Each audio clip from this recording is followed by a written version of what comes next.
Greetings and salutations. Welcome to Ref the District. I'm Nathan Perry. That's the Stoner, and that is Trev. So do not worry here, Big E.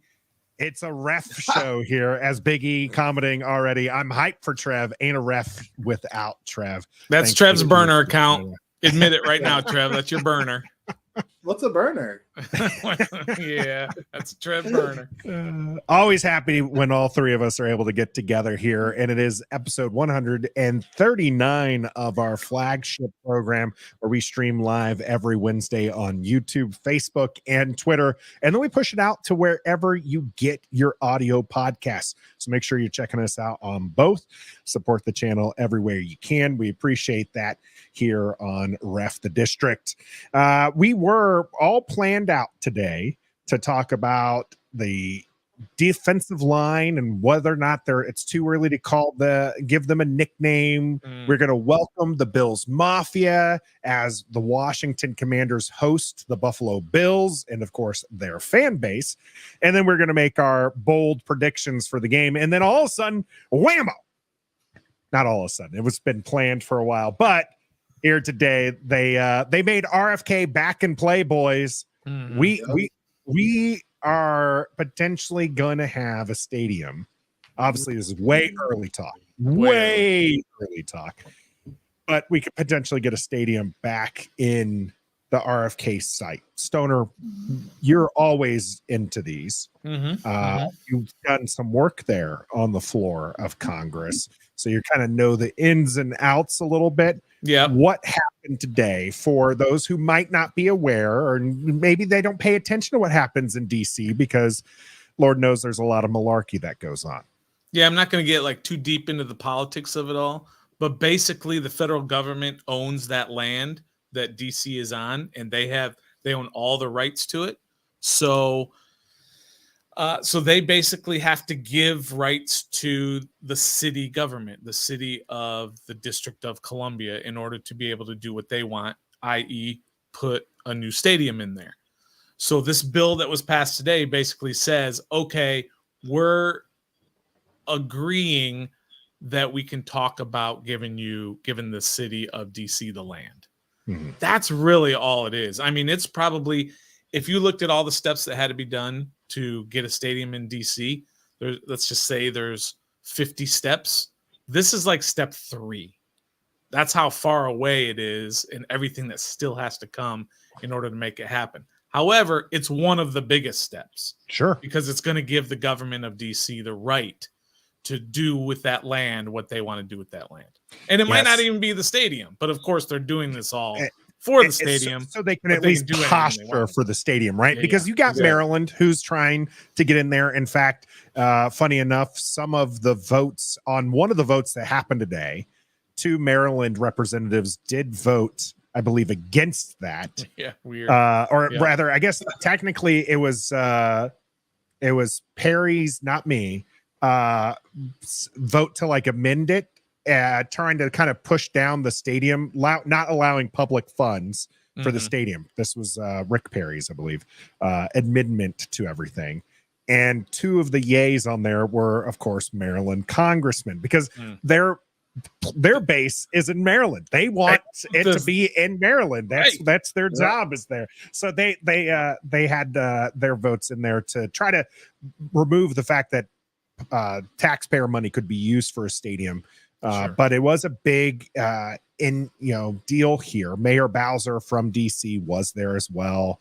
But I mean, it was just, I had a lot more information up that just left my screen here, but it was highly in favor for the public use of this land to give it back to DC and allow them to do with what they want, to include a stadium. It's a 99-year lease. Essentially, the federal government is giving the DC area that back. Trev, what do you think about DC, specifically this RFK site, being back on the map for the Commanders, Washington football team, former Redskins, wherever they're going to be called here? And what do you think? I think it's a positive step towards what everybody's been asking for. Everybody's been wanting to have the name come back, and that's not happening. So this is the next best thing to to that for historical reasons and memory reasons, and it's the site where a lot of the fans, at least majority of the fans, want it to be because it's actually in DC. None of this Virginia, none of this Maryland like currently, and then over here, over there, it's right there in the city where it used to be, where the glory days of the Washington football franchise happened. So it's kind of interesting when that guy was head of the operation a few months ago. This was not happening. He didn't. It was just like, nope, we're not doing it. Next, like they didn't even take a look at it. He gets removed. Somebody takes the spot, and like Stoner said, it's step 3 out of 50. But hey, it's more steps than what it was at least a few months ago. So, 100%. I mean, this is only a positive thing to happen today. No matter if the 2 Maryland people voted yes or no, it's still a positive thing for the city of DC and this fan base. So specifically, they were in favor of giving the lease back to DC and allowing them to do with what they want, but they were trying to put that amendment in there, like, hey, you can't use taxpayer funds, which would severely limit DC in the chase for a stadium. Because if it goes to Maryland or if it goes to Virginia, that's going to be attractive to Josh Harris and the ownership group, because those two are absolutely going to throw in taxpayer money. So now it's whether or not DC can do that. Yeah, and I think it's all the nostalgia is really good, but let's make sure first and foremost that wherever they do end up putting the stadium, that it is a state-of-the-art stadium, that it is easily accessible, that it is everything that we can be proud of as fans. The one issue I take up with that area is that it's not a big plot of land. Where the stadium is and the amount of land that it's going to be turned over to them. They need more space if they want to put in a state-of-the-art stadium with the parking, with the shopping, with the bars, with the everything that goes with modern stadiums. So they're going to need that. And that's what I mean by, sure, this is a great step, but there are a billion more steps that they have to do. Sure. And that's included in it. But that's the place to be. DC is the place to be for this team. This is not the Maryland Redskins, the Maryland Commanders. It's not the Maryland or the Virginia Commanders. It's the Washington Commanders, and the team should be in Washington, not outside of it. It's different. Like if you say, for example, I bring this up, like the Detroit Lions. They played for a long time out in a suburb of Detroit called Pontiac, right? In the Pontiac Silverdome. Remember those days, right? But that's still Michigan. That's still kind of part of the whole thing, even though they're called Detroit. They needed to bring it back into Detroit, though. And I think all these teams should do that. I don't like when the 49ers play out in Palo Alto or whatever, right? That should be in San Francisco. Right? Yeah, Santa Clara, exactly. That's where it should be. I think stadiums should be there, but where they're, I mean, you can get past by that, their namesake, obviously. sure. Yeah, they should be at their namesake. I not think the Santa Clara 49ers. It's San Francisco, and that's where it should be. I think with Washington, like the big part is being within the Beltway and also being kind of close to like the National Mall and everything. And so that's why Landover, while within the Beltway, it's just too far out from, and it's really only like 30, 45 minutes from where RFK is, but it just, that feels so far, especially in DMV. You're talking 45 minutes and that you're in an entire other ecosystem. Neighborhoods just change so very, so quickly there. JG, I love this idea. Billionaires are active in DC. Maybe they can fund it. I would prefer, I mean, these are they just spent $6 billion. Well, they got no more money on a franchise.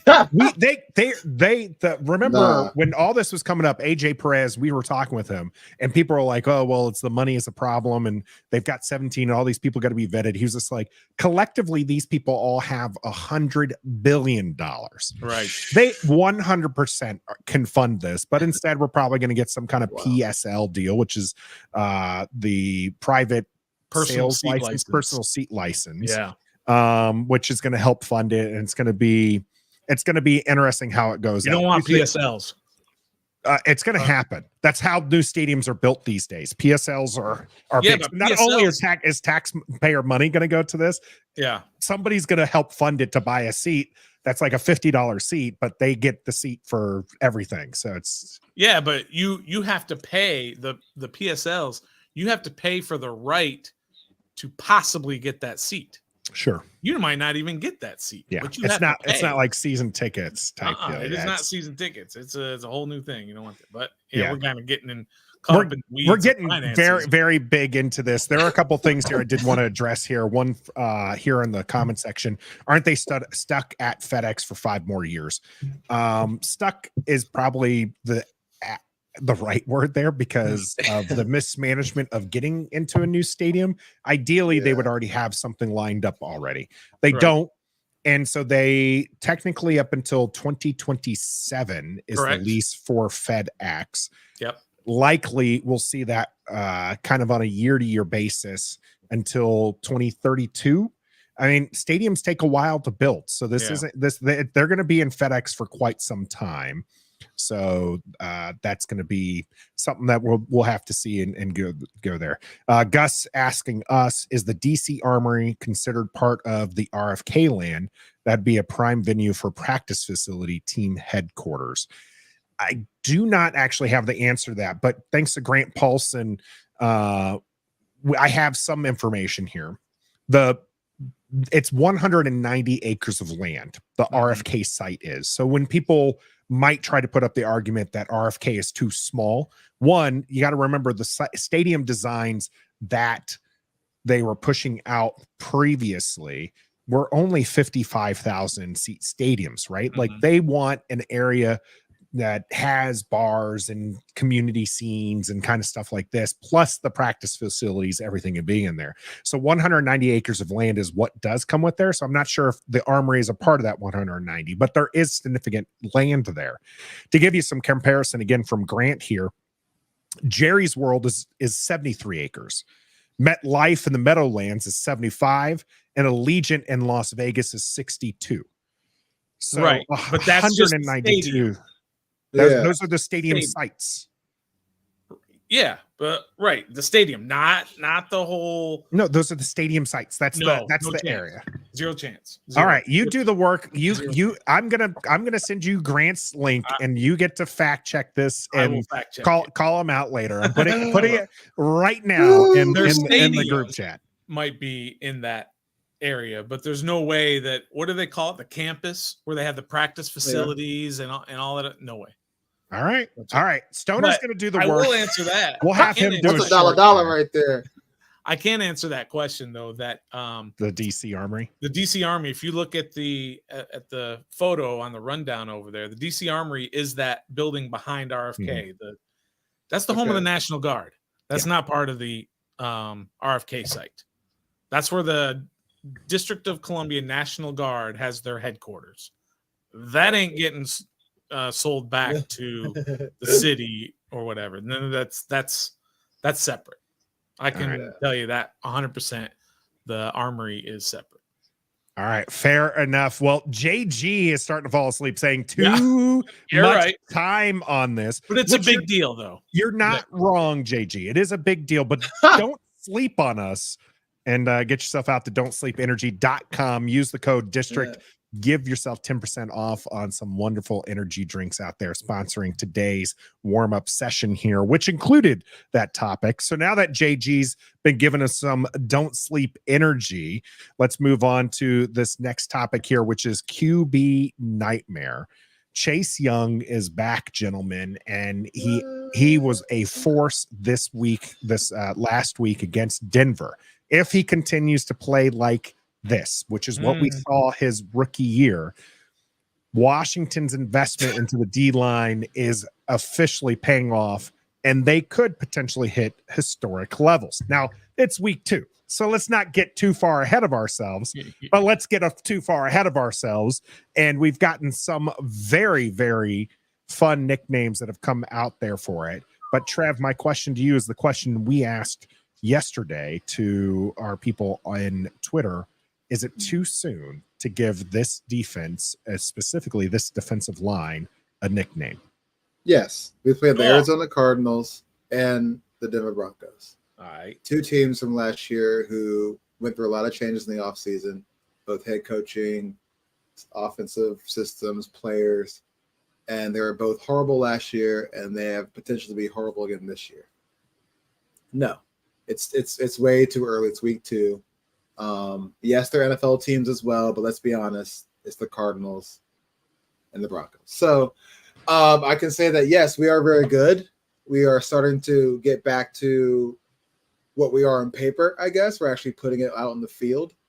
But yeah, it's too soon to be giving these guys a nickname and talking about historical numbers at this rate or this pace, because it's only 2 games. They're on pace for 49.5 sacks.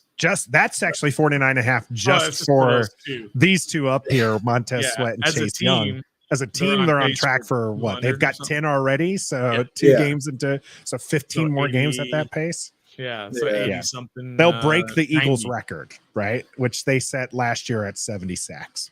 All right, I'll challenge you then, Trev. And Trev had his answer already, where he says win a playoff game. So to you, what's the number? You said 2 games is too soon. What's the number? Can it be 4 games? Is it 7 games? Is it 13 games? What's the number to where you can say, let's give this D-line a nickname?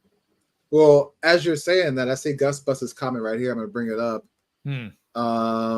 If this group remains dominant against Buffalo, who we play this coming Sunday, then Philadelphia week 4, and then Chicago, I think it's our Thursday night game again, then we'll have a nickname in time for a nationally broadcast game against the Bears. I say, yeah, but week 5, week 6 would be a good time to start. If you got to wait till, or if you got to release the new name for the Thursday night game against Chicago, you're saying 4 games. Yes. 4 games is the number. Yeah. If you want them to have a nickname, 4 games. It needs to happen a little organically, right? And they have to be dominant in a way, and that we haven't seen these 4 together realistically since Chase's openings, his rookie year here. And Will E actually brought up something in our community post about this, and that is that this is a 1-year rental team as well, defensive line. Maybe. It's unlikely if they go on to be historic and they go on to get themselves a nickname because they have just played that well, that you're going to see both Montez Sweat and Chase Young back, right? So it's just like if they play as well as they have been doing, like it's a 1-year rental, and I think that is a big reason why I want the name to come along. A lot of people brought up capital punishment, which was the 1991 Redskins defense. And I mean, that was a prolific defense. I mean, they were the best defense that year, but I mean, they were just shutting teams out. They were, it was good. And so you have a defense that did just let up 33 points and a Hail Mary, right? We're going to do the trombone for that one. If you let up a Hail Mary, come on. It's too early to be talking about names. Plus the defensive line, like I get that it's a team effort, but the defensive line, so you look at stopping the run. I mean, linebackers are supposed to help too, and that's the reason why they've given up over 100 yards. But this isn't the Ravens 2000s defense, right? No. And this isn't the Legion of Boom that was for years holding teams to just subpar numbers, right? So I personally want to pump the brakes, but I am also super excited about these 4 wreaking havoc. I mean, this is one of the best pictures that we're sharing on the screen right now of the weekend. Russell Wilson is getting up, trying to peel himself off the ground, and Montez Sweat and Chase Young are standing over him. And it is just a monster picture we're going to see every weekend. Can I throw in an alternate idea out at you? This is nothing to do with the nickname, Trev. This has nothing to do with the nickname. But you brought up a subject where you said this is a 1-year rental. Okay, so just let me play out this scenario for me and tell me if you think this is possible. Because of the certain contracts that are coming off the books this year, when you're talking about Logan Thomas, his deal is up, right? Curtis Samuel, his deal is up. I'm trying to think of somebody else. Well, obviously Chase and Montez, they make a lot of money as first round draft picks. Their deals are up. I believe Leno's deal is up, or at least his years are voidable after this. Yeah. So they have the possibility of a minimum of $85 million to spend in the offseason, however they want.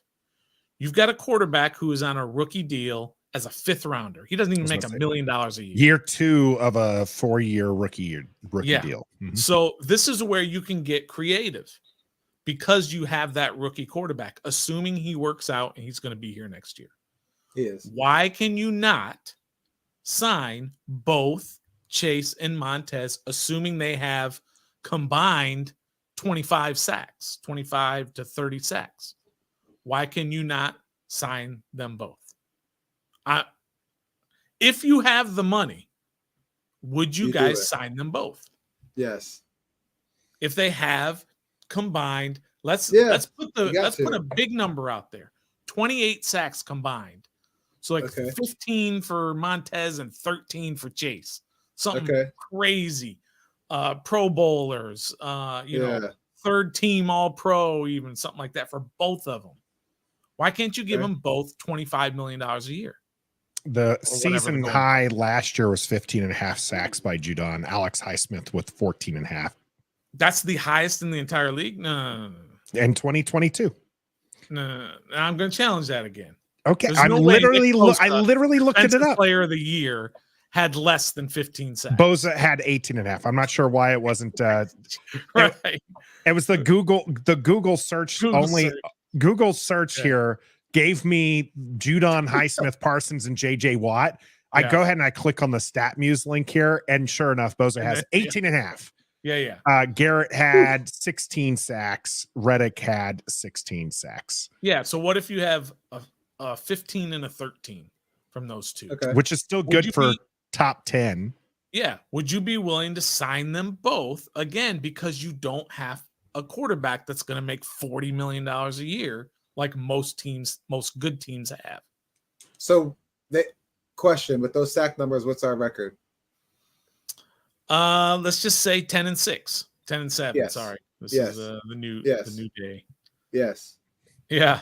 So 10-7, and you go to the playoffs. You lose in the first round or in the the wild card round or whatever, right? But you go to the playoffs at 10-7. Sam looks like he's going to be the guy, so you don't have to go out and get another quarterback. Chase and Montez lead this incredible defense and have 28 sacks combined. I think you got to sign them both. You got to take advantage of this. Yeah, you do. Because the only offensive threats that would be coming off the books would be Curtis Samuel, right, and Logan Thomas. I think he might have one more year, but he's definitely going to. He's going to be a cut. Year. He's going to get. I'm not going to say he's going to get cut. That might be premature right now. He's trending that way. Yeah, and you've still got your 1, 2, 3, 4, 5 receivers. You got your 2 running backs. You've got your line. Because De'Ami Brown's only in year 3. Right. He'll be year 4.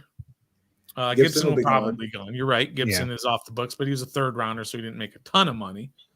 But so you can replace him. Well, what I'm trying to think of is because you're spending that money on the defense, Stoner, and yes, you're trying to take advantage of the cheap rookie QB contract while you have it. Eventually, you're going to pay that QB money. Figure that stuff out when you get when you do have to pay him.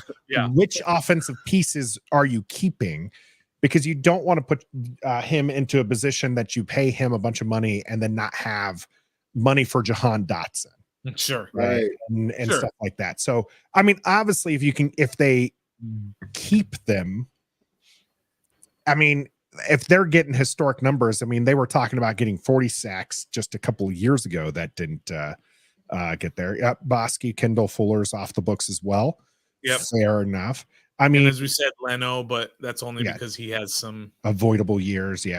So Allison here putting down the dollar right now. Wow. Washington will tally less than 70 sacks. They're trending there, or they probably will. Right. You're right.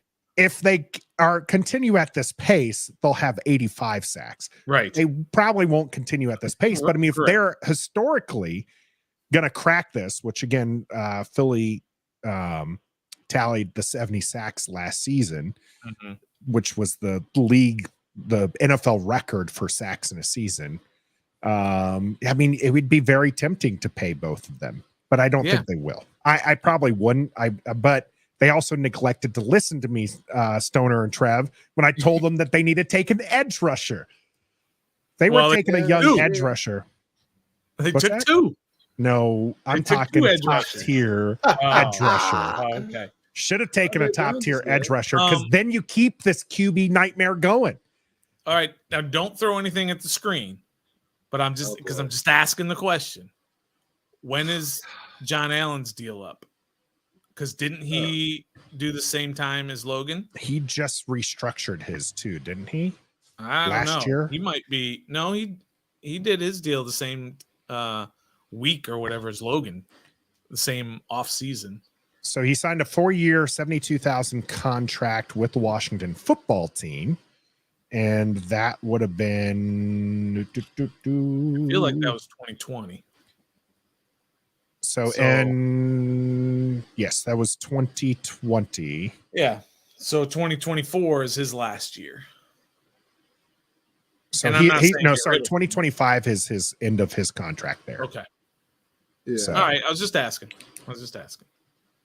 Yeah. You trying to get rid of my man Jonathan now? No. I'm just wondering. I'm just curious as Trout with the our good high numbers. pay. I mean, you still got to pay Cam Curl. If you get rid of Kendall Fuller, you've got to bring in a top flight corner because now you're down to St. Just and Forbes.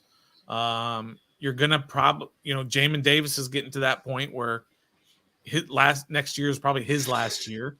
So there's and you still don't have really any offensive linemen that are standouts. So you might need some new offensive linemen. Cosme might be coming up here pretty soon. Mm-hmm. So it's not as easy as to just say, well, I like those two. Let's sign them both to big deals. But again, with that quarterback making so little money, you have so many more options. We have a few people answering this one already, but I definitely want your two answers. But Trev, you were going to say something beforehand. I was going to say, and better heads and brains in the front office now than we had 100%. months Absolutely. ago. So that'll help out tremendously. They'll make it work, right? If they want to, we've always talked about, like, if they want a player, they will make it work. So it's never going to be a problem in that regard. HT putting up a great kind of start bench cut type situation here. Only you don't have to bench one. You can start two, or you can pay two, but you got to let one go. Chase Young, Montez Sweat, or Cam Curl. Man. Which one are you letting go? I know which one Trev's letting go, and I know which one I'm letting go, and I know which one Nathan's letting go. I know you guys too well. All right, go ahead, Trev. All right. No. Trev, write it down on a piece of paper, or put a text on your phone or something like that. Okay. Who you are not paying? All right. You gotta put it down there. Who you're not paying, who you're going to pick to let go, and put it there. All right. Well, Trev, you weren't supposed to show him. He was supposed to. I knew that. I knew it. What it Who was. And who's obvious. mine? Yours is Chase. I can't see it. Oh, yours That's is Curl. Cam Curl. Man, I love my edge rushers. I'm not going to zagged when. No, I wrote. You come on. You guys know I love edge rushers. I'm not going to, as much as I love Cam Curl and I think he deserves to get paid. If I only get to pay two of these three, Chase, Sweat, or Curl. Yeah. Curl's going to go to they've already invested in safeties. Yes. Right. We've seen them draft Percy Butler. They've gotten, they've Quan Martin, Derek Forrest, right? We've seen them come along. We have not seen them draft quality edge rushers. Smith Williams is okay. They've kept Hill around for a while. William Bradley King keeps going up and down, up and down, up and down. Andre Jones is a 7th round rookie. KJ Henry's a 5th round rookie. There's no investment there. So if they do well, I'm paying the 2 edge rushers because I can fill in my safety position. Easily. Okay. So here's the thing. The 2 of them guys don't know this yet, but I have muted them because they are insane. These 2 are insane to get rid of Cam Curl because Cam Curl makes this defense go. We've seen it year in and year out. If you want to do the analytics, it's Cam Curl that makes this defense better. So stop trying to get rid of Cam Curl and start getting rid of guys who have underachieved for 4 years. Okay, you all may speak now. You're not necessarily do not get wrong. rid of the glue. I love Cam Curl. Well, then why are you getting rid of him? We're talking Because about you can these find 2 another having Cam a Curl. historic year. I don't do know we if you find can him? find another Cam Curl, but you can. And he is playing at a level. It's surprising to me he hasn't gotten paid. It's surprising to me that he hasn't been recognized on like the any of the NFL top lists. They're starting to come around though. PFF has recognized him as being quality, but everybody else, he's just like another guy. And I don't agree with those metrics, right? I think that he is outstanding, but we're talking about Chase Young, who was on the NFL Top 100 and was a Defensive Rookie of the Year. We're talking about Montez Sweat playing at a position that I feel is probably the 3rd most important position, if not the 2nd most important position. Fair enough. In the NFL, right? QB is number 1, right? And if you need a good QB to win in this league, then you need a good edge rusher because you need to get after the other person's good QB. I think you need a left tackle first. That would be that's so I would say 2A, 2B are edge rusher and the blind side offensive lineman. Those are your, Where does safety come 2A, 2B. Where does safety come in? Probably the best player available. That's like where we come no, I from. mean 5. If you're listing your most important positions in football, 6 or 7. Quarterback, left tackle, assuming it's a right-handed quarterback, edge rusher. I agree. You can kind of flip those as you were saying. Wide receiver is, I think, probably wide receiver is probably 4. A top wide receiver, and 5 is safety. I'm sorry, you all are insane. Safety, I put safety at 5 too, but I would probably put center above safety and wide receiver. But you've got 2 edge rushers there. Okay. What if you have 1 and a top flight safety? We already saw that last year. And what happened? Yeah. And what happened? You had a top 5 defense without Chase Young. My man Stoner is going through puberty. You're just mad because Chase Young misses OTAs. That's where this all comes from. I will admit. Brought back OTAs. Yeah, it's just him going a little bit of bias there because of my unlikely infatuation with him. Yeah, right. There is some of that into it. But there's no doubt that Cam Curl missed the first 3 games last year. And all we saw was Jacksonville, Detroit, and fill in who was week 3. I can't remember. Titans, I think. Throwing all over the field on this team. Cam Curl comes back and shuts that crap down for the rest of the year.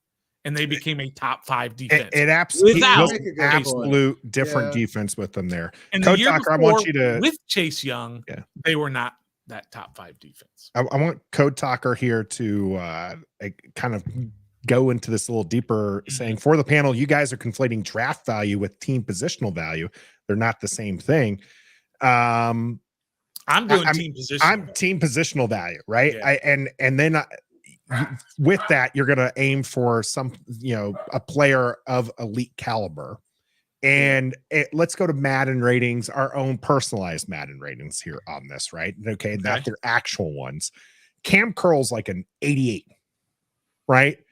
Maybe you can give him a credit to give him up to a 90, but I think an 88 is fair, right? Okay. Chase Young at the level we're talking about is in the 90s, possibly 92, and Montez Sweat's like a 90, 91. I agree. All right. So in my mind, finding and that's a higher positional value too. Finding at 88 at a lower positional value is something that you try to do rather than try to replace an elite level edge rusher who's of high positional value. That's all I'm saying. And I love Cam Curl, and I agree with you, Stoner. I'm with you, Stoner. I'm with you. Yeah. Cam Curl makes this defense run. He is so good. I think 2 edge rushers is a luxury over 1 edge rusher and a safety. 2 edge rushers and okay safety play. I'd rather have 1 edge rusher and 1 excellent safety play, and then 1 edge average play. James Smith-Williams / Casey Toohill / F.A. Obata, whatever. Hey, is F.A. Obata only had the 4-game pup or whatever, IR, The 4-game right? IR. He's not out for the year, right? He's a short-term IR. Yeah. Short-term. I want him to come back. So Washington largely has avoided the injury bug, and we'll hope that continues, as Shadow Pop says, when the Commanders beat Buffalo. We're going to be talking about that in the game. Stick around. The game is brought to you by Pacers Running Stores. Pacers has 5 stores in Northern Virginia and DC. For the best running footwear, apparel, and gear, just stop by or schedule a virtual fitting with the best running experts in the business. Pacers Running exists to help as many people as possible through running. For every run, it's Pacers Running. We're in the game now, folks. Let's do it. And Washington hosting the Bills Mafia and the Buffalo Bills here. And this guy up in the graphic is already holding the L. Washington Commanders looking to go 3-0 since Gibbs 2.0. It's been a long time coming. Trev, what does Washington have to do to make this image a reality for Buffalo Bill fans? You got to do whatever happened, who the Bills played week 1. Gosh, I've already forgot that they lost to in week 1. Oh, man, Gosh, I've already forgotten. Why asking the tough questions? Yeah, not really, but we definitely. Well, whoever they played, we got to do the same thing they did. We got to make Josh Allen uncomfortable. Yeah, because without Josh Allen, that offense is not Jets. Is nothing. Jets. Yeah. Oh, the Jets. That's right, because they lost to an Aaron Rodgers-less Jets. Yes, exactly. Yes, and I think Josh Allen had 4 turnovers. So if we can make Josh Allen the most uncomfortable he's ever been, give him a reminder what happened week 1. That's what we had. That's what needs to happen for us to win this game.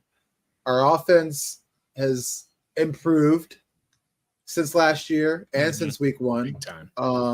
I think our offense can hang with Buffalo if it comes to that point where it's a little bit of a shootout. But yeah, in order for us to dominate and come out of there with a well-earned victory, we're going to have to make Josh Allen uncomfortable because, like I said, he's the catalyst of that offense. They go as he goes. He's a mobile quarterback. We don't fare well against mobile quarterbacks. We saw it just on Sunday. Even though we won, Russell Wilson got to be old Russell Wilson a few times.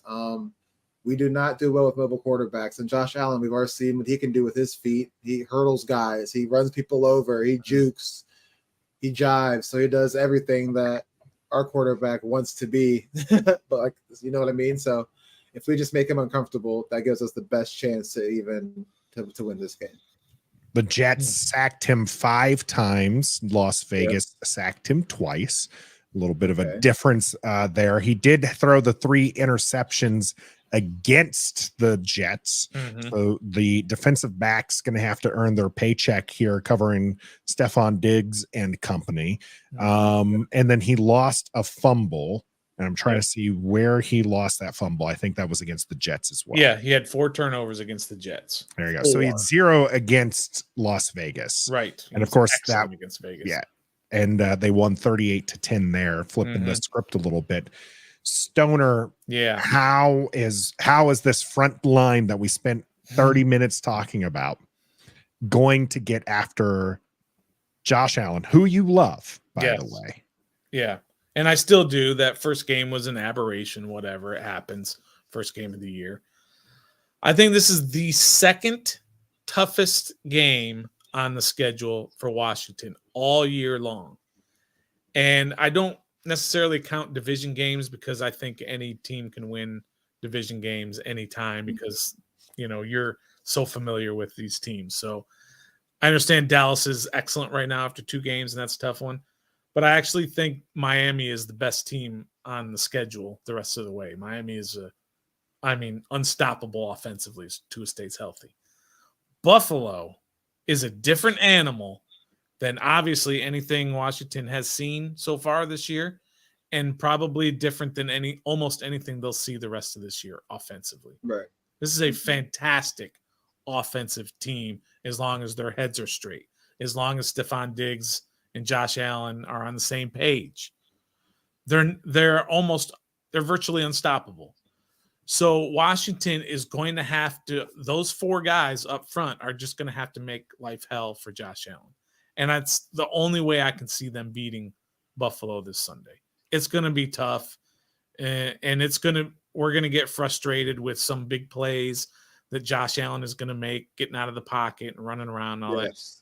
It's going to be a tough one. I'm telling you right now, I don't like this matchup just because of all the skill that Buffalo has, to include their running back. James Cook is an excellent running back.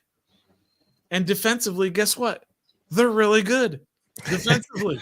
They're no slouch there. And that's actually, so I'm going to take this a different route than you two, because we're talking a little bit about the defense getting after Josh Allen. On the flip side of that is you're mentioning how good their offense is. Will Diggs here saying, protect Sam, he'll go to work. And that's really what I think is going to have to happen here with Washington. The defense got punched in the mouth against Denver. Right. Yeah. Denver does not have a great offense, right? They got a few good big plays in on Washington in those first 3 drives, but then we saw what that offense really was the rest of the way. Now, granted, the large part of that is the defense getting after Russell Wilson and the Washington defense coming live. They can have their flowers, but let's face it, this Denver offense is going to be pitiful, maybe mid by the end of the season. Sure. Buffalo is not going to be that. If Buffalo goes up 21-3, it's way different than Washington. Yeah, because it's not going to be as easy to stop Josh Allen and Stephon Diggs and Cook when it comes to the Buffalo offense. And so Sam and company are going to have to not fall into that hole. They're going to have to keep pushing. And we saw this actually, if you're watching the Buffalo Las Vegas game. Las Vegas fell into a hole, and they just it was quicksand, and everything just kept going wrong for them, and Buffalo just kept putting up points. And it eventually gets to a point where it doesn't work out for Washington in that regard. And so I think for Washington to stay with Buffalo and to beat Buffalo, they are going to have to be able to put up points, because you're not I'm going to say this right now, and we can maybe put this in a dollar later. Buffalo's scoring at least 24 points. Ooh. Offensively, or just offensively, total as a team? I'll say offensively. Yeah, you go ahead and throw it in there, and we can do a dollar on it later. But they're scoring at least 24, so Washington needs to score more than that. Yeah, and against this defense, again, against the Bills defense, it's only been 2 games. I get it, but that's all you have to go by right now is the 2 games that they've played. And they gave up 22 to the Jets, and they gave up 10 to the Raiders. They're giving up 16 points a game. So let's not think that the Commanders are just going to go in there and just start throwing the ball all over the place. This is a stout defense led by doesn't Tim Settle play there? Isn't he still over there? As a backup Settle's defensive a backup, they have some athletes on the defensive side of the ball. Their linebackers are good. I know they lost their main linebacker to the Bears. Trey Edmonds, I can't remember. But they've got Settle has 1 tackle, by the way. He has 1 tackle. I know everyone's so mad he left, and he's so such a jag. But look, their defense is really good. And if you remember, it was 2 years ago, maybe, when we had to go up to Buffalo early in the season, maybe game 2 or game 3. And that Buffalo offense was just humming. And we started to come back a little bit, but and I know that, again, that's a couple years ago, different players, these are different teams and all that, but Buffalo is a formidable opponent for sure. All right. So one of the things, and this is a fantasy question that we're going to turn into I lost it here. You guys are commenting us all these great questions here. So Anthony and Leah here, who should I start as the Commanders tight end? It's a fantasy question, but realistically, this is a big question for Washington. Logan Thomas being knocked out of the game against Denver last week with a vicious hit. Now we have Bates and Cole Turner coming, and Curtis Hodges as maybe a potential answer there. Who is going to step up in Logan Thomas's place, Trev? No, man, it's going to be Cole Turner, but then also John Bates, kind of the same. I think John Bates is probably a better pass blocking tight end than a pass catching tight end, and Cole Turner is more of a vertical red zone pass catching tight end. So if you want to start somebody, I go Cole Turner. But I think they're going to get equal play, like not playing time, but but equal usage or different uses for different situations. So it's really hard to see who's going to step up. But starting Cole Turner, yeah, for sure. Right, I'm coming around a little bit on our guy John Bates over there at tight. I'm coming around a little bit. We had that nice catch on that sideline and got rocked. Yeah, on the drive. Yeah, exactly. And by the way, the move he put on, I don't know if it was a linebacker, or a safety, or corner, or whoever. It was an out and up kind of a wheel route type deal. I mean, that was John Bates running that route. That wasn't McLaurin running down the sidelines kind of deal. He was impressive. I haven't heard this. I haven't seen this anywhere. He looks thinner or trimmed down a little bit, not as bulky as he was his first couple of years when I was kind of goofing on him being an offensive lineman in a tight end's number. He looks a little faster, a little quicker out there on the field this year. So I'm coming around on him, but Cole Turner is a much better athlete, a much better pass catcher. Yeah. So yeah, if you had to choose between them, I'd go with them because Logan's probably not going to play. He didn't even practice today, so he's probably not. I would not start either. Well, he said which one. Yeah. He didn't say should I start again. I would look to the wire and find somebody else. Because I think Trev's right. I think that they're both going to get equal parts to this. And large in part, that's because Bates is the better blocker. They're going to want him in a lot more formations than Cole Turner. But Cole Turner being more of a vertical threat for the team, he's going to see a little bit more action when it comes to the deep passing game. I think that Bates is underrated as a tight end 2. I do think he's a very solid tight end 2. There's something sneaky about him. He's not very fast. He's not like one of the most athletically gifted people out there, but he knows where to be. Yeah. Right. He can find that zone and he can sit in there. And as long as he doesn't drop the pass, which he has had some issues with that, then he's going to catch you. He could potentially catch 5 catches for like 35 yards. Nothing flashy, but reliable. Right. Whereas Cole Turner more than likely is going to have like 3 for 40 yards. Right. A little bit more of a vertical threat. So it's going to be in there. Big E, I get in trouble for mentioning this all the time, but he's like, for audio listeners, Big E saying Bates a young Witten. Bates is a dollar store wish version of Witten. He's like what we would like him to be, but I mean, we ordered Jason Witten as Washington fans, and we got John Bates, and it's not bad, it's serviceable, but it's going to go out in like 5 years because it's replaceable as well. How about Witten 2.0 when he came back after a year in the booth? In the Monday Night Football booth. He went to the Raiders, right? Didn't he play for the Raiders? Yeah. And I think back to the Cowboys again, maybe. But I mean, Jason Witten, or I should say John Bates, probably has as many catches in his career that Jason Witten had in one game against Philly one year. I mean, Jason Witten is a Hall of Famer. Yeah. So I wouldn't compare Bates to him. I wouldn't compare anybody to him right now.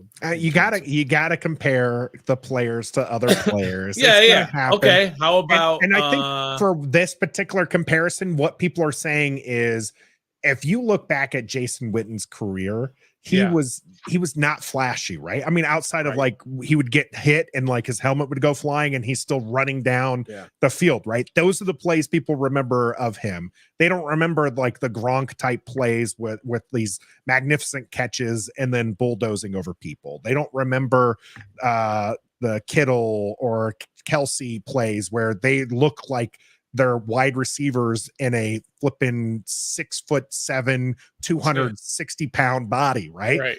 Like Right. Jason Witten was just he literally was just reliable. He would find the open Yep. spot, he'd run for an Security extra 10 blanket. yards, and there you go. And he made a living off of it. Nothing wrong with that. Like I said, he's a Hall of Fame type player, and that's why I think people relate, compare Bates to Witten, because he's not going to be, let's go back to Jordan Reed for Washington, right? Mhm. That's another flashy tight end that had just God, I this loved him. different kind of skill set. Mhm. Bates is not a Reed. Okay. He's not ever going to be, but he could be a Niles Paul. Yeah. You know what? That's what I was going to say. I swear I was going to say Niles Paul a little while ago. I love Niles Paul. I did too, Niles man. Paul was pretty good. Unapologetic love of Niles Paul. Logan Paulson, there's another good one. We've had Logan on the channel. That's Logan good Paulson would be a addition. good one as well. Jason Witten was one of my favorite college players of all time. Isn't that weird that Jason Witten, he played for Tennessee, and against Florida, he dropped the ball all the time. I loved him. He blew games against Florida 2 years in a row because he couldn't hold on to the ball. I thought he was going to be a terrible pro, but he figured it out. But yeah, I loved him in college, just constantly dropping it for Tennessee. Loved it. He turned himself into a hell of a player. Getting away from that, getting back into the game here a little bit.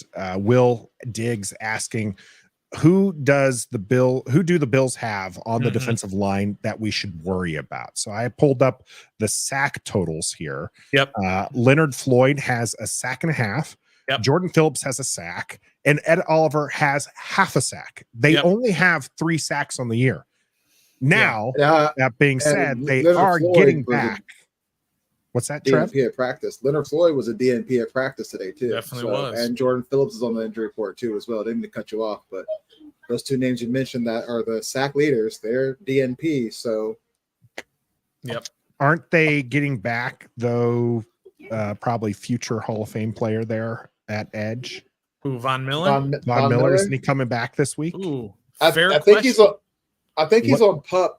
I think he started on PUP, so he has to miss the first 4 games. All right, right? someone Or do the 6. look for us, because this Gus? is something that this is a big deal, because like I said, they've only got the 3 sacks on the year.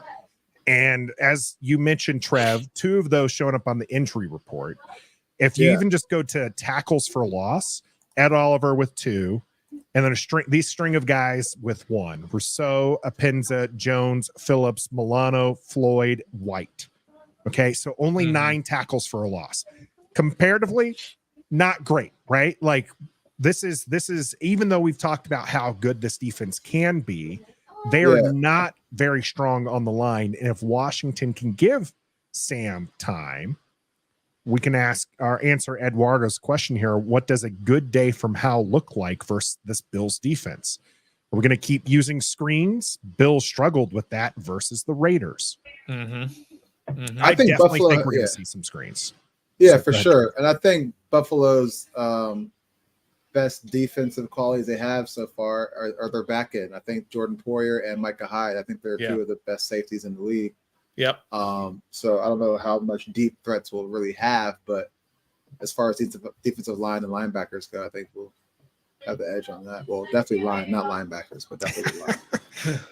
Yeah, I think so. I think that's true. If you continue with the screen game, the successful screen game you had, and they did a great job, Washington did, in the screen game, especially because these were not a couple of things that Nathan kept pointing out was, first, they didn't do it like on 3rd down all the time. They were doing it on 1st down and 2nd down when you were least expecting it.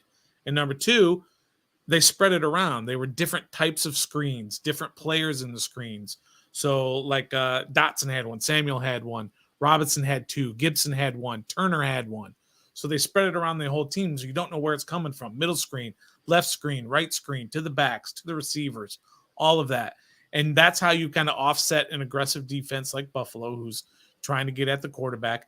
But you have to watch out for those 2 guys on that back end. They are excellent players, Micah Hyde and Jordan Poyer are excellent safeties. So don't think too much about going with the deep plays. Go with those shorter and intermediate throws, and just soften them up a little bit before you go over the top. Roger here saying we can punch them in the mouth right up the middle. They are weak at stopping the run, then play action and screens. Looking at the stats last time, I do think that the Raiders, and this is kind of what I was talking about earlier, you can't go down 28-3. Yeah. To not against Buffalo. Right? Not against Buffalo. No. Raiders had gotten away from the run. They only ran 15 times the whole game, 55 yards. Yes, the whole game. Now, Josh Jacobs had an awful game. Negative 2 yards. Yeah, negative 2 yards there. That's terrible. Trey Tucker with 1 for 34. Zamir White 4 for 22. Probably a lot of garbage time runs there. Yeah, for him. Josh Jacobs on the flip side caught 5 passes for 51 yards. So Jimmy G doing a little bit of that check down that he's known for to get there. And so I don't necessarily think that they struggled against the running back passing game, as it were, as much as that's where Jimmy G was aiming for. I think the run game will be there for Washington if they can get there, because even as bad as Josh Jacobs was, they still got 15 yards. I mean, one of those was on a 34-yarder, so maybe you can take that out and do that. But I think Washington does need to be, we say it all the time here. I'm going to get it ready here. Run the ball. All right, yes. That's what they need to do. You don't want that offense for the Bills to have time on the clock, and so this is something, Stoner, you have particularly keyed in on the last 2 games for Washington. Mm-hmm. Eric Bieniemy loves to pass the ball in the first half. It's crazy. It's crazy how much he's throwing the ball in the first half, and it's not like he's throwing it more than he's running it. It's like 5, 6, 7 times more. If in the first half of this last game, I believe Sam dropped back 36 times. Maybe that's a little high. No, it was 36 because he had some penalties and him scrambling around and such. And they only ran it like 7 times. That's too much to me. But maybe this is the new style. Maybe this is Bieniemy's thing, is that he's just going to throw, and then use the second half to run the clock and run the ball the whole time. But Buffalo is giving up 113 yards a game on the ground. So they can be had on the ground. I think Roger said that quite earlier. So they can be had there. So I would like to see them flip the script this week and start running the ball more in the first half to beat up this already not great defensive front of Buffalo, and then work them a little bit more in the second half once their defense is worn out. But that doesn't seem like that's what Bieniemy wants to do. No, metaphor's right. Metaphor saying pass to set up the run. That's exactly what EB is about. And that is now the new Washington way, or at least how it seems early here from TJ talking about that being the new Washington way. I don't think that's sustainable personally. Not the amount, the ratio that they're doing it. Mm-hmm. I'm okay with passing to set up the run, but not one run for every 7 passes. You know what I mean? I don't think they should throw it 7 times. No one expects the Spanish Inquisition, right? No one expects the young QB to throw it 7 times. Yeah. Kevin here saying something that I have heard, right? Kevin thinks that EB throws all first half, so a fresh Brian Robinson can just pummel the defense in the second, right? That worked. That has worked for a while, but if Washington can't maintain the points, you can't run Brian Robinson down. So it's going to be interesting how they do that. How they attack. Yeah. So, I got a question for you guys. Mm-hmm. Let's vice versa this, or let's switch the roles. Let's say we pull a Denver Broncos and come out and go 21-3 on Buffalo early in the game like they did on us. But the defense that we have, can we sustain that lead, or do you think we'll let Buffalo? Do you think our defense is capable of holding that lead for the rest of the game, or is it going to be like it happened on Sunday with us, making a comeback and making things interesting in the last 2 minutes of the game? I think this is the type of team that if it does get out into a big lead at the beginning, now that's where this team is made up properly to hold that lead, because you do have that strong running game and you do have the ability to control that clock. They've controlled the clock in both games so far as well. Even though they've been losing in the fourth quarter in both games, they've controlled the clock. So if you get up on somebody, you do have the defense that's able to at least slow them down, and you have the offense that can sustain drives. What was the biggest problem with Denver this past week when they got up is that after that, they couldn't sustain drives. And then Washington would get the ball right back and they go down, score a touchdown. And then Denver needs to sustain the drive some more. Nope, get the ball back. Washington goes down and gets field goal or whatever. So Washington has the ability that if they get out into a big lead, then they can hold it by using clock and using that running game of B-Rob. You really think that we could stop a desperate Josh Allen? I mean, we've seen what he can do against the Chiefs. You remember that? I know in the overtime and it lost, Sure. But do you really think that we could do that? Because it never really happens for us. I mean, we're up 7-0 against Arizona. That's not big enough. But so, if we're up big, can we stay up? Well, look at it this way. If it's 21-3, yeah, and then they get the ball and Josh Allen does Josh Allen things, and he moves the ball down there and he does some crazy things with his legs, throws the ball sidearm and does some great things, and it's 21-10. The key is then, that we've talked about all the time, the key is then, what is this offense for Washington going to do? Are they going to go 3 and out? Or are they going to methodically move the ball down the field so that by the time Buffalo gets the ball, there's a minute and a half left in the half, and they don't have time to, do their whole thing, go back down the field. I mean, that's what they did kind of to Denver when they got up big in the second half against Denver. We just kept scoring, and they did nothing until they got the ball late there when we were up 11. Then they started moving it because we were playing a little bit softer. That's they what used I'm saying. So much clock that it was almost too late. Now they almost, the whole Hail Mary thing almost ruined everything. But that's what Washington needs to do, is they can't just, when Buffalo gets that score, they've got to hold on to the ball and continue to move it down the field and not just give it right back, and keep that momentum for Buffalo going. JG thinking one of those keys is the secondary, and that kind of goes to what you two are talking about here with this defense, right? So that front line, Trev, is going to have to pin their ears back and go after, but you still have to maintain Stephon Diggs and not give up those big pass plays, because it won't take much for Buffalo to come back in that regard. If Washington's up by 2 scores, you can have a Mims Jr. type touchdown pass where there's miscommunication and Percy Butler is out of position. You can have, now I'm with you, Stoner, on the fact that they went into prevent defense there, and that's why Denver was able to move the ball a little bit. You're not going to be in prevent defense for if you're in the third quarter. That's where you just need to unleash Deron Payne and Chase Young and Jonathan Allen and Montez Sweat, bring in Defoe off the corner, or Cam Curl, or even have Forbes go in there and have a little rush there. But that secondary needs to be able to maintain, just let us get some coverage sacks. No, that doesn't have to be, our line getting to Josh Allen within 3 seconds. Allow him time back there and do your job to block, and then force him into a bad throw, because he has been prone to bad throws, not just this season, but last season.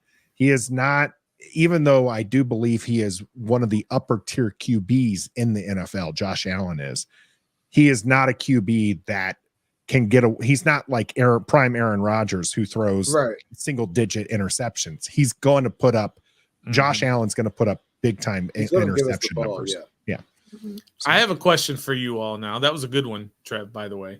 But I have a question that I noticed, and then I want you guys to see if you know why this is. There were a bunch of times where Washington brought in a third safety, where they brought in Percy Butler. And I want to ask you guys a question. Who do you think, and I didn't see it on every time this happened, but I saw it multiple times, that when they brought in Percy Butler, who did they take out? Who did Percy Butler replace? Jamin Davis. Trev, you got an answer? I'm not saying you're wrong. I didn't Nathan, really pay attention to that. this is going to shock you. Okay. And then I want you guys to figure out or think why. He came in, and you know who went out? Emmanuel Forbes. So when they played 3 safeties and they left 2 corners in, Cody Barton, Jamin Davis still in there, they left Kendall Fuller and Benjamin St. Juste in there, and Percy Butler was the third safety. And Emmanuel Forbes was the guy who came out. And by the way, Emmanuel Forbes, his PFF grades were really bad. And there were, I think, 95 cornerbacks that were graded. He was graded 94th against the run. Not overall, just specifically against the run. He was ranked 94th. So they were bringing in a safety to come in to help against the run because he wasn't doing great against That's fine. That's fine. Look at his frame, dude. I don't want him to get banged up being in there, stopping the run. Come on some blitzes, but that is very interesting that you pointed that out. But it's fine. He's still a dog. I'm not dogging him. I'm not saying he's bad. I just thought it was very interesting. He's a pole. He is a beanpole, man. But everybody said, don't worry about that. And, you know, he's tough and he'll go in there against the run. We've seen him make tackles behind the line, but this last game, he missed a bunch of tackles. Maybe that's why, too. He did get his interception, though. Bosky and Nathan both got that one on there. Will Diggs even saying Forbes on Diggs would be a mistake. Who are you putting on Stephon Diggs? We don't really have a man corner, but who would you want to see on Stephon Diggs? I got to see Forbes. He's the ball hawk. That's what we got him for. We didn't get him there to going against Will here, saying no, Will. Forbes on Diggs. A top 5 receiver. Hey, that's what we got him with at number 16, right? That's what we got him here for. You got to travel with all the greats. I mean, if you're going to put him against OBJ at training camp, put him against Stephon Diggs in the game. Yeah. To be fair, he did get beat by OBJ. And he got beat on Sunday, but then he came back. So, I mean, you're going to get beat. It's NFL, you're going to get beat. 100%. But I think he's the best option available to travel with Stephon Diggs. Fuller's going to get toast every time. We've seen it already. BSJ is, I think he should guard Gabe Davis just for size-wise and speed-wise. Stephon Diggs is fast. Forbes is fast too, but he's got to realize, I think Jalen from Bleeding Burgundy said, Forbes is fast, but he's got to realize that these guys are NFL fast too. So, you have to turn up a notch. But I think that's what happened on that long play down the sideline is that he was running, but he didn't realize, number one, that guy's NFL fast, and number two, even the worst quarterbacks in the NFL can make that throw. Yeah, exactly. He looked surprised that ball dropped in like that. And I think somebody has commented too that against Oakland, Buffalo used a short game, and we saw against Arizona he was kind of pretty much running the routes for the receivers in the short game. So if that's the case, put Forbes on Diggs. He's the best corner we have, and against the best wide receiver. If not, we're going to be cooked all game. All right. Trev's putting Forbes. A lot of people have their comment in there. Stoner, what's yours? Yeah, I'm putting Fuller and Defoe and Percy Butler. I'm putting 3 dudes. On a lot of people talking about using the bracket coverage there for it there. Will Diggs crying because Christian Gonzalez isn't here. And of course, that was one of the big marks there as Christian Gonzalez had himself a good game there, according to PFF here. So we have one answer, Forbes, one answer, Fuller. A lot of people going, Mr. Lock 'em up, St. Juste. Yeah. I don't think he's quick enough to stay with. I think he's more physical, and like we said, you're not going to leave this one-on-one, at least not very often, unless you're bringing some kind of blitz package or something like that. And so if you're bracketing coverage, I feel confident with BSJ and Fuller covering Diggs. Of course, I've always been a big defender of Kendall Fuller anyways. I do think Forbes is going to be fine. But let's ease him in a little bit. Don't put him right up against Stephon Diggs. With his third game there, he can shut down some of the other guys. Or hey, if he gets an interception early, then yeah, he's going to have some confidence and put him on Stephon Diggs there and let him go. But again, we don't have an issue, or like I said, we don't have a corner who's going to be one-on-one the entire time, right? None of these three are shutdown corners. That's not the defense that Washington plays anyways. So they just have to be quite solid there. Now, one of the other issues that Washington is going to have to face here is Dalton Kincaid and Dawson Knox. Two quality tight ends. Washington not strong against tight end play here over the last few seasons. What is that going to look like, Trev? Like it always looks like. First down, Buffalo to Dawson Knox. 3rd and 4, first down, Buffalo to Dalton Kincaid. 2nd and 7, first down, Buffalo to Dalton Kincaid. That's what I wanted him or Michael Mayer or Laporta in the draft, because I didn't know who Forbes was until we signed him and did research. And I thought it was a mistake passing up on tight ends because look what's going on with our tight end room right now and has been for the past few seasons. Someone gets hurt, our best tight end either gets hurt or is not that great, and then we have to go to our depth, which we don't have at that position. We talked about it this offseason, last offseason. Logan Thomas is serviceable, but he's Logan Thomas, let's be honest. And then you got Curtis Hodges, and then you got Bates, and then you got Cole Turner, who he's okay, but they're not game planning for him. You know, you got a game plan for a TJ Hawkinson. You got a game plan for a Kelsey, a Kittle, a Darren Waller. You got a game plan for Knox and Dawson? And Dawson Kincaid, exactly. That's why you just asked the question, which means they got a plan for him. So, yeah, I don't like our chances. You can't ask Jamin Davis to be everywhere, you know, with his speed. So I can't believe linebackers alive. I can't believe we're afraid of a couple of guys named Dawson and Dalton. I mean, why are we afraid of guys like that? I like how if we're just randomly attacking somebody's name there. I mean, you literally go by the name Stoner. All right. Hey, I'm not out there on the field though. No, but here's a question. Here's a question though. What did the Denver tight end do last week? I don't even think they mentioned his name. How about the Arizona tight end? That's my point. They had the same tight ends as we do. Well, but defensively, we've locked down the tight ends, at least this year. I know everyone wants to look back to the London Fletcher years when he couldn't contain Gronkowski, and all of a sudden we get this reputation that Washington can't contain tight ends. That's not necessarily true. At least this year, and they don't have any names at tight end. Well, I guess Zach Ertz, right? He played that first game, didn't he? Zach Ertz played that first game, I'm pretty sure, and Gus can look that up.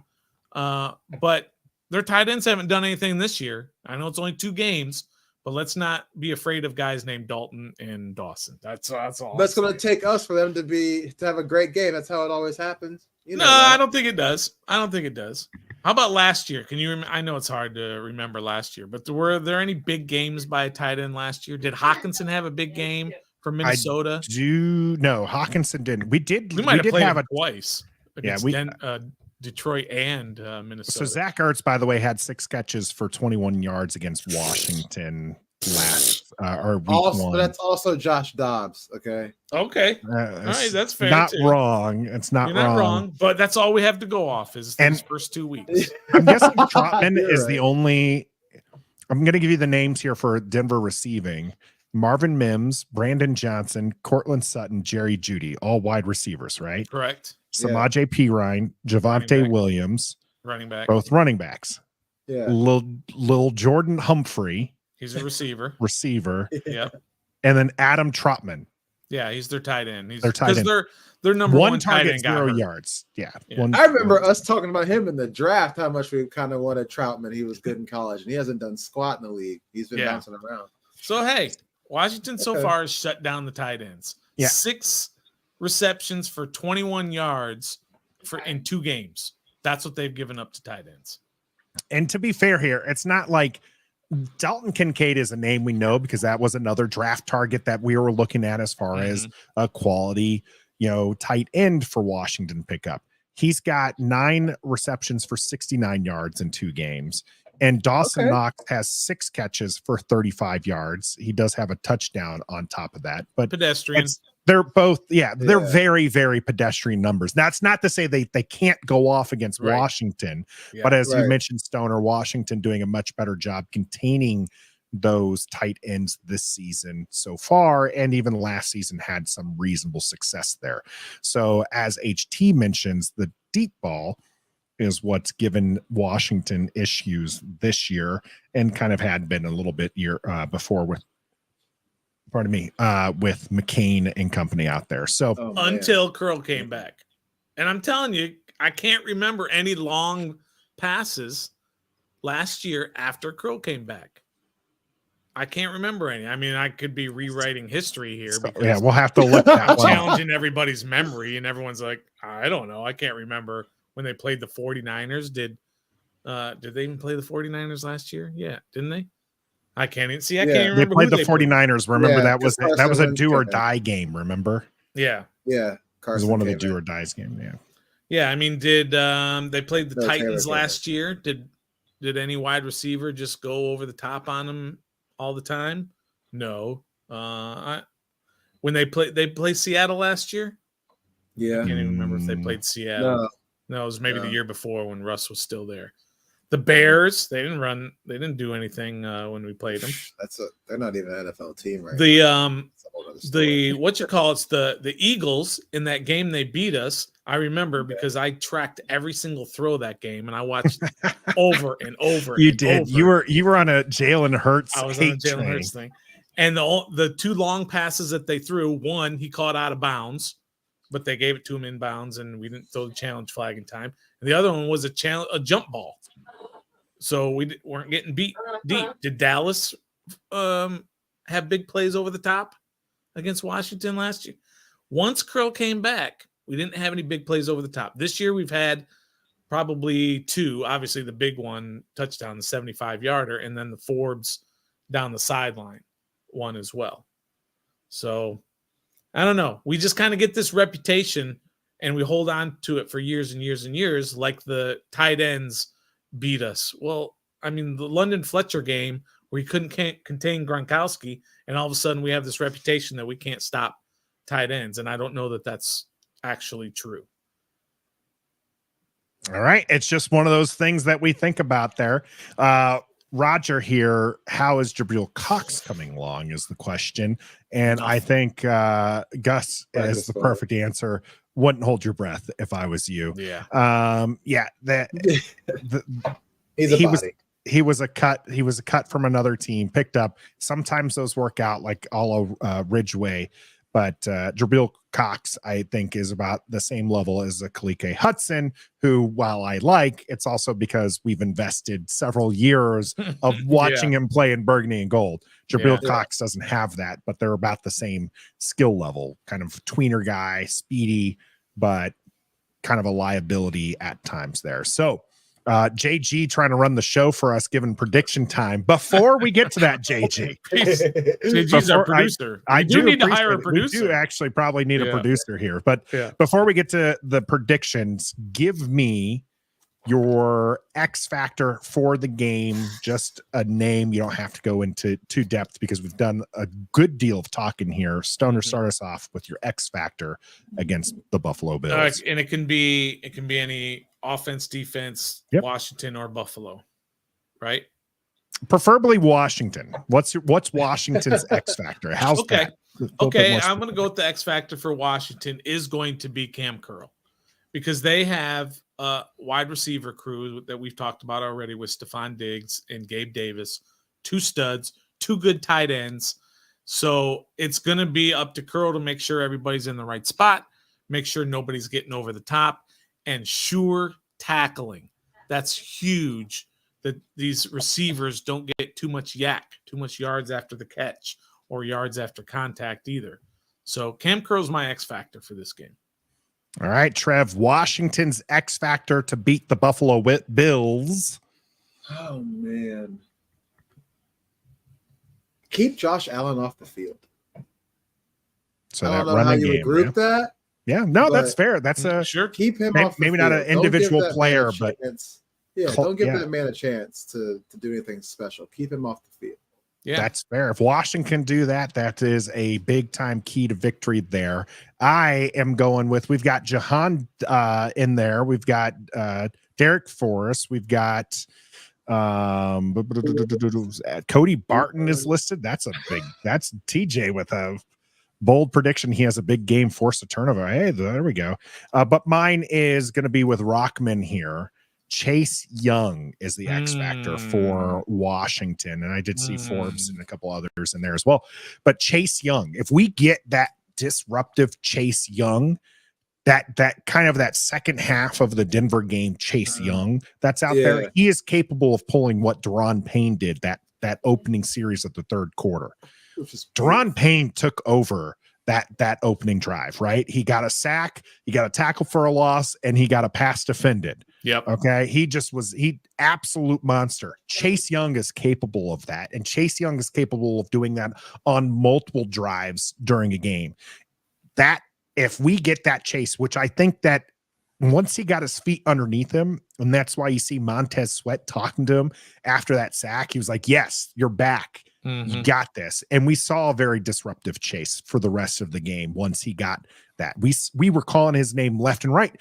Stoner and I were watching him in the first half, like deliberately, like forgetting about the entire rest of where the ball was going and everything, because we just wanted to see Chase Young. What is he doing? Oh, he's kind of being lazy here. He's not getting a push and everything. Then he gets that sack, and we were calling his name not because we were watching him, but because he was being involved in every single play.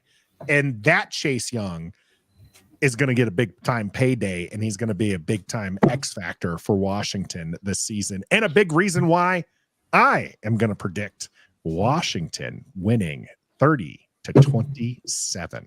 Wow. You're already getting into predictions, and we're not even in the cool down predictions. We do the game. We do game predictions here. We'll do the bold predictions later, but that is fairly bold. That is very bold. In fact, so bold, I need to write it down because I need receipts. All right.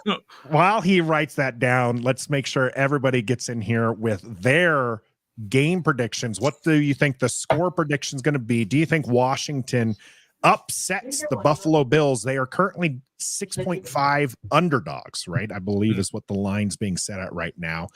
Let's see what you think, Trev. I'm going to go 27-24 Buffalo. I'm just going to go Buffalo. I know I never, ever picked the opposing team. Yeah, I was going to say that. You never do that. I think this is a reality check for Sam Howell this game. I think he's going to have still a really good game, but also he might make a couple crucial mistakes that cost us the game.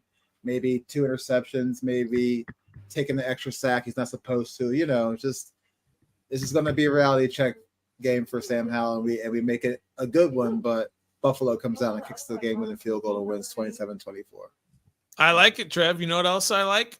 I like when people hit that like button. So if everybody who's in here hits that like button, we'd appreciate it. And the subscribe button. Yeah, and the subscribe. Yeah. Yeah. We should have a rule like before you can hit your prediction, you have to hit the like button. There we go. Yeah. But no, if you hit the like button, we'd appreciate it. What did you say, Nathan? The actual score? 30-27. Washington. 30-27. Okay. My score is going to be, I think Buffalo is a better team right now. I'm just going to say that flat out, especially offensively. I just think they're a beast, and they're going to be extremely hard to stop. I don't think it's going to be as high scoring as everyone else is. I think it's going to be a little bit lower scoring because Washington's going to try to control the clock a little bit. As Trev said, the X factor is keep Josh Allen off the field. How do you do that? Sustain drives on offense, run the ball. So I think the possessions are going to be a little less than usual. So I've got Buffalo winning 23-17. 20. I think it is going to be a close game. I think Washington, this is different. This team is different than past years. This is not a team that is going to jump out to 2-0 and then end up 3-14 or whatever. This is a different team with different coaching, different everything. Yep. So I think they can hang with the big boys. Just not win? Just not quite win. Not yet. They're not quite there yet. Well, if they're playing Buffalo in week 15 or something and Sam has 14 weeks of experience and all that, I might have a different prediction. But he's not quite there yet where he can beat the big boys. So, hey, HT with me here. HT taking Washington with the 30-plus scoring. Washington 30-27, just like I did. Gus going with the Super Bowl one, 37-24, in honor of that Washington winning. But here with the Ref the District team, I'm a lone wolf. I've got it all by myself here with Washington winning. That's not the only bold prediction I have, though. We've got plenty of bold predictions coming up. Make sure that you get yours in here as we throw around those dollars in the cool down. The cool down is brought to you by Manscaped. Ever since my Nathan started using their products, I can't cool down. Fellas, trust me. Go to Manscaped right now and get 20% off and free shipping by using the code REF. Your ladies will appreciate you. Now back to Trev, Stoner, and my Manscaped man, Nathan.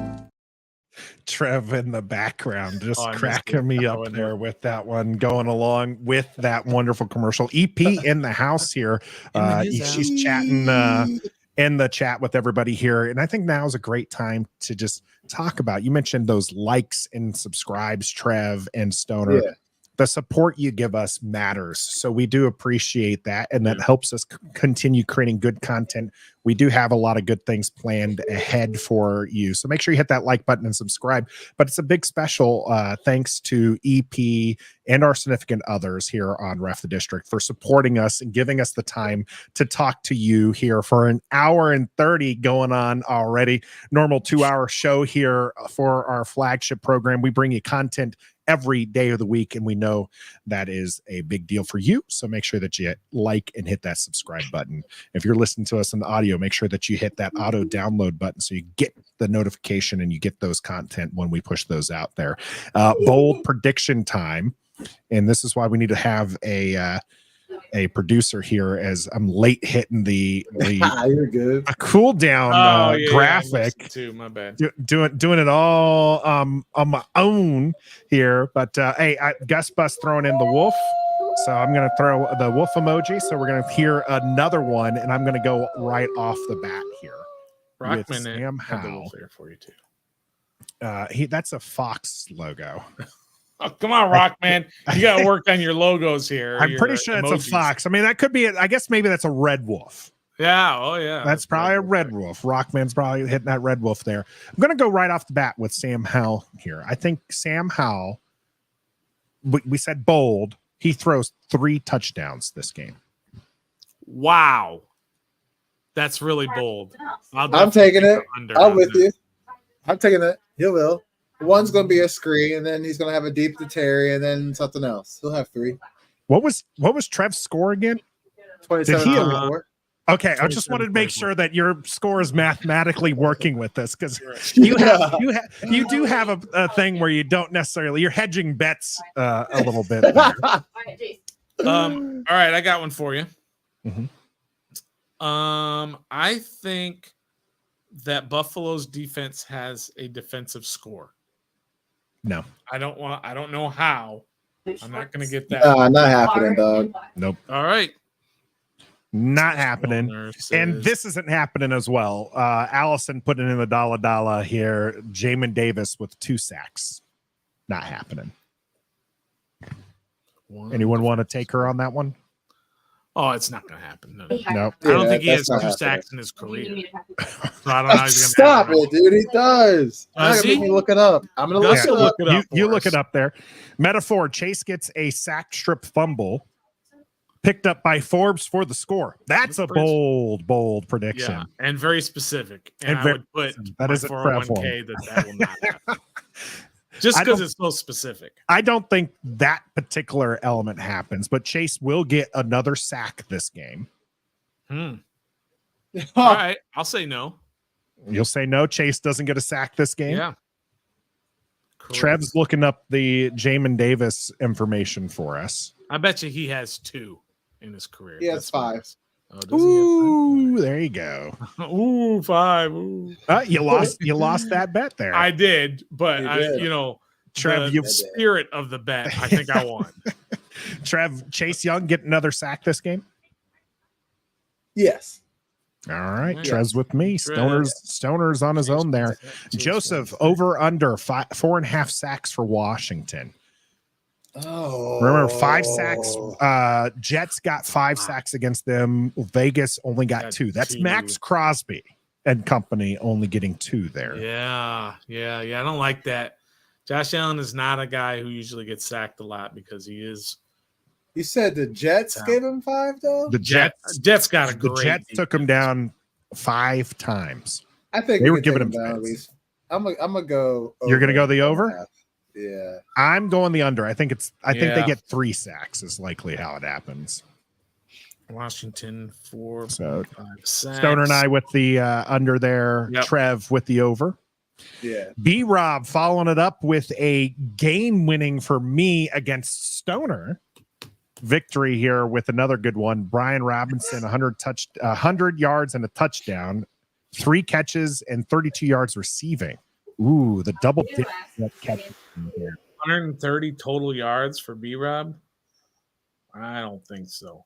Uptown Dre, I think we just went maybe a little high. How about 115 total yards? Just for B-Rob, total yards. 115 total yards. No, Didn't B-Rob have over 130 last game?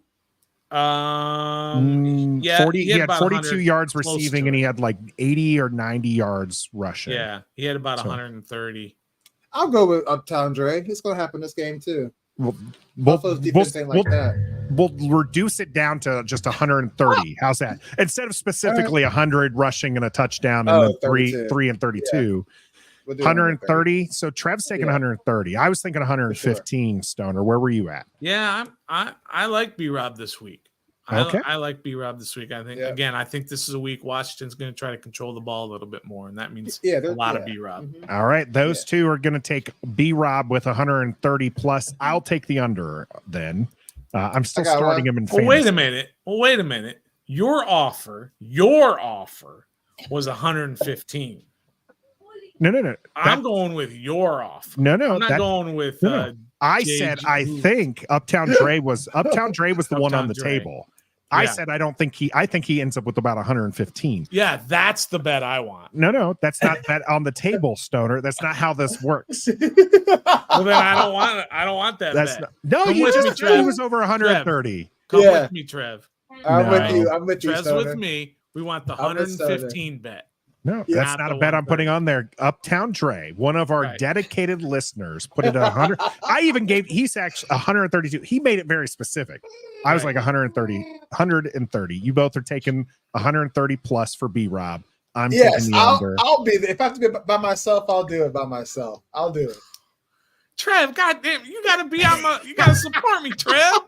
What happened? You were right with me. He's not You were letting like, us do the Brian 115. Robinson. You're like, He's not I'm letting us going. do He's with it. Brian Robinson. Whatever, Stoner.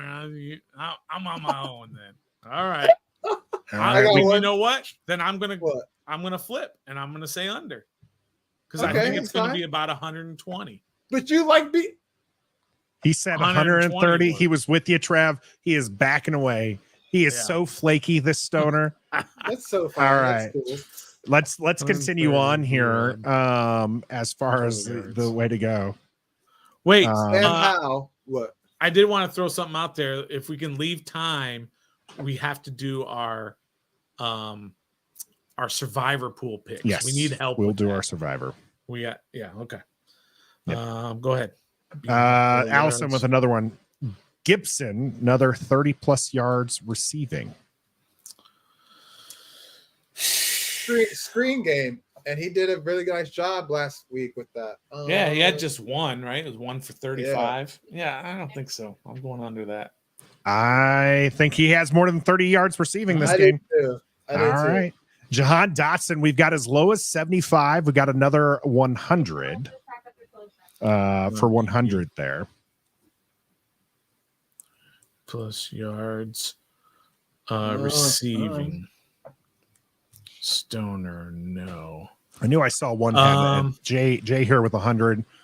I think Will had it at 75 yards and a touchdown. Does Dotson even have 100 total this year so far? 2 games. He has 100 total, right? He's maybe. He had 40 yards week 1, and he's got 62. No, so let me go to the game logs here because this is so he has 62 yards total. He had 22 against Denver. Yeah, so all of a sudden he's just gonna a breakout game for him. Massive breakout game, which he's perfectly capable of it, obviously. But I mean, is this the game? This might be the game. This might be the game. I'd probably be okay with the 100 yards for Dotson if we're going bold prediction. But I don't want to put any money on it. I think he's more in line for like a 65-yard game than he is a 100 game. But still pretty impressive here in the other one. Oh, Otis, 2 receivers over 90 yards. Otis Smith. I went to high school with a guy named Otis Smith. He went on to play professional basketball with the Orlando Magic. I doubt it's the same guy. Stoner story time here instead of answering whether or not we're going to have 2 receivers. I mean, come on, that's crazy. No, 2 guys over 90 yards, not happening. We got to think about how this offense, Sam has spread this ball around, right? Yes. Last week, I think we had 9 receivers with 2 catches, right? And we were this close. Yeah. This close. Yep. I mean, 10 with 2 catches. So we had 10 total, 10 receivers. 10 receivers catch one. Pringle but it was, had 1. Yeah, Pringle only had the 1. So, I mean, we were that close. Pringle being on the offense, just crazy as it is. But to 10 different receivers having 2 different catches. So I just don't see right now this offense necessarily being so heavy into 2 players. I think it's possible 1 player gets over the 90-yard mark, but more than likely the ball is going to be spread around so much that you're not going to see 2 with 90 unless you get a big play from either Dimey Brown, Jahan Dotson, or Terry McLaurin there. A couple people in with the Sweat sacks. We had 3 sacks. We had 2 sacks. I was lowballing Chase earlier. I said he would just get a sack, and we got some action on that one. I said we had 4.5 sacks set as the line, and we got action on that. Does Montez Sweat factor in to the sack total this week? Yes, he does. He gonna eat. Does he get 2, Trav? That was the lowest mark given to us. No. He'll get 2 this game. It's his turn to shine. Him and Chase alternate weeks. They're forced together at the same time in the field, but one outplays the other each week. They never have the same kind of game. How about John Allen? How about John Allen getting a sack this week? Need to braid his hair. That's what it is. Did y'all see that Frederick Douglass hairstyle on the sideline when he took his helmet off? Yeah. That's why. He can't see under that helmet. That's what it is. I like John Allen now. I think Buffalo's going to key on Deron Payne and, of course, the outside guys, and I think that's going to give an opportunity for John Allen this week. What were the PFF scores for the Buffalo Bills linemen? Defensive or offensive? Offensive. I had it up earlier, but I can get it real quick. Rockman saying only 1.5 sack.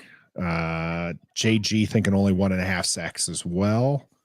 JG also saying no to 2 over 90. The reason why I'm wondering about the line there is because that's generally where you can see, who's going to have a good game. Montez Sweat has 3 sacks on the year. All right. So their offensive line has 3 guys in the green and then 2 guys in the yellow. So pretty darn good, basically meaning their left tackle was ranked 10th out of 71, and their right tackle was ranked 45th. Their 2 guards were 18th and 31st out of 71, and then their center was 10th out of 33 centers. So pretty good offensive lines PFF wise. But I feel like our defensive line is just as stout as the Jets' defensive line. They got 5. Yeah, that's fair. That's fair. It does bring up, as Nathan Floor mentions, kind of an advantage for Sweat. If the left tackle's ranked in the top 10, but the right tackle is ranked in the 40s.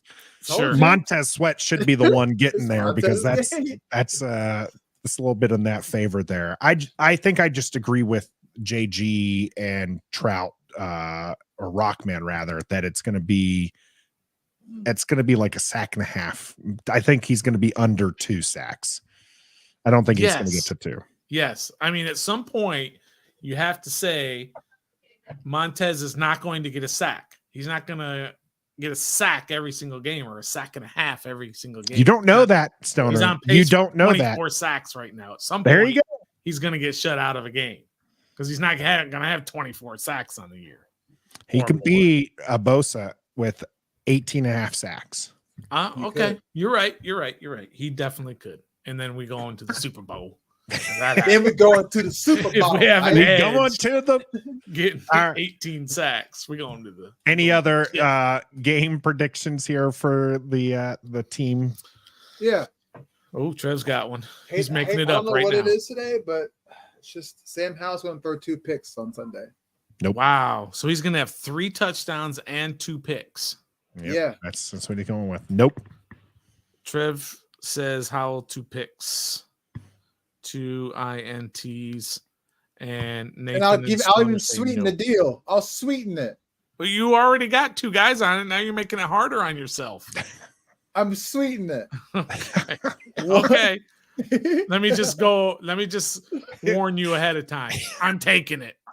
Okay. This is going to be one of those. This is going to be one of those that's a tipped pass, right? Yeah. That's exactly what I was going to say. It's going to be a tip at the line interception. Yeah. 2, and one of them has to be tipped at the line. Yeah. Well, I'm definitely taking that one. That'll be awesome if he does throw see. 2, but one's not tipped, and Trev will be like, "Oh man, I shouldn't have gone the extra distance there." Yeah. Good times. Well, Washington's got a sold out crowd. How do you think the crowd's going to be divided? That's a good question. That's a really good question. It's sold out again, Trev. Week 1 sold out against the Cardinals, and we were told that was like a 90-10 split. Even more than in favor of Washington. Buffalo, the Bills Mafia travels. They do. They're ready to break tables. Yep. Okay. I think it's going to be like 75-25. Yeah. And that might even be lowballing it a little bit. It might be even like a 70. Yeah, like a 70-30, like Trout's saying. I mean, Bills fans. Yeah, we got better reasons for people to come to the games now. Outside of just 2-0. I mean, we all know new ownership, better game experience, better game experience. Traffic's even better. Traffic's better. Yeah. New perks for season ticket holders. So it's like 75-25, 70-30. Yeah, I see that. They're not going to outshine us like they normally would. I agree with that too. Yeah, like they normally would. Yeah, Gus Bus is saying 75-25, but that 25 will be vocal. They will. Oh, yeah, you're gonna be vocal. Did you see the shot of when like somebody was down on the ground and they were getting a shot of Christian McCaffrey when he was running down the sideline? Yeah, and the whole stadium. The whole stadium was red. San Francisco, whatever red color that is. That's what we need in the future is we need to be taking over other team stadiums. And that's what we don't need here. That's FedEx. No. Yeah. Need to see that burgundy and gold supporting. Of course, we're going to be broadcasting that game, our play-by-play and commentary of that game here on the channel. Let me make sure I'm correct. Otherwise, I think it was Jessica coming out and trying to tell us that we should be showing the full game. Of course, we can't do that for copyright issues, but we will be streaming our play-by-play and commentary. It's always a fun time. You've got 2 more days of the Daily Commanders update, and then it'll be our game preview with the Believe team for the Bills. So make sure you check that one out on Saturday. We bring you content every day of the week. Make sure that you are subbed up so that way you can get that. Make sure if you haven't already, like this video. And until next time. Oh yeah, Stoner, man. Stoner, it's got to stop me sooner. You knew what I was doing. I was trying. I was putting the hand up and everything. This isn't the fifth grade. Polite. You can't raise your hand. All right, we need help on our survivor pool. I can't even know all the game slates. Yeah, bring your games up. Bring the games Dallas up. over Arizona. I saw that in the comments. Everybody in there, at wherever you are, bring all the games up. And let me just tell you, we're in 2 different survivor pools. And in one side, we've taken Washington and San Francisco, so we can't use them. And in the other one, we've taken Washington and Dallas. So we have to figure out who we're going to take this week. My thing is always you take a team at home. You never take a road team. And then you just take a team that you just know is going to win, and you don't worry about saving a team for later on in the year. Yeah. Chiefs over the Bears for sure. Chiefs are playing the Bears? No, this week? The Chiefs are playing. Oh, yeah, they are. Chiefs are playing the Bears. That's an easy one. Oh, God. You got to go with Chiefs, right? Yeah, Chiefs at home over the Bears. Oh, yeah, that's... As Metaphor says, Dallas over Arizona. Yeah. Ravens over the Colts. Niners over the Giants. Jaguars over the Texans. Giants don't have Saquon Barkley or Andrew Thomas on the offensive line against that 49ers defense. Yeah. No Saquon either. That's not a bad one. That's not a bad one, Trev. They don't have. Did you say Andrew Thomas? Yeah, he's not playing either. Yep. Oh man, this is for a lot of money. So we got to make sure we get this one right. It's either between Dallas, Arizona, or Niners and Giants, I guess, you guys. And the Chiefs one just seems so easy. Yeah, you have to do that one. Should we just go with Chiefs in both of the pools? I mean, that's probably not the worst idea. We can't use Washington because we burned them in both leagues. Yeah, I also like Minnesota. Ravens over the Colts because they don't have Anthony Richardson. He's marked out. And then Jaguars over the Texans. Excuse me. Is the Jaguars are at home too? Man, a lot of easy games this week. So, but I do think the Chiefs over the Bears is probably a good. That's the safest one. Good pick. That and then we'll really be knocked out when Justin Fields becomes the quarterback everyone wanted here in Washington.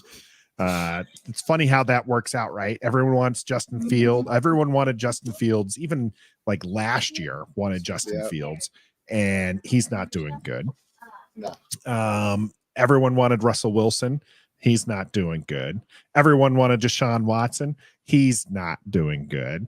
And now we got this guy, Sam Howell, and he's doing pretty good for us. I think we're going to take the Chiefs, Stoner. Yeah, let's just go. Let's just do Chiefs in both leagues. That's just Chiefs in both leagues here. We'll see, though. I like the boldness of doing it. And yes, JG Hamlin is the one name you're looking for there. He is a part of the Bills team on there. And we are a part of the Believe Network. I'm Nathan. That's Stoner. That's Trev. We're Ref the District. And unless I see another hand raised, we've got nothing for you until tomorrow. Make sure you're back tomorrow for the Daily Commanders update. But until next time. I thought Trev was going to do one. I thought you had one. Let's go to 3-0. How about that? Yes. Be a fan.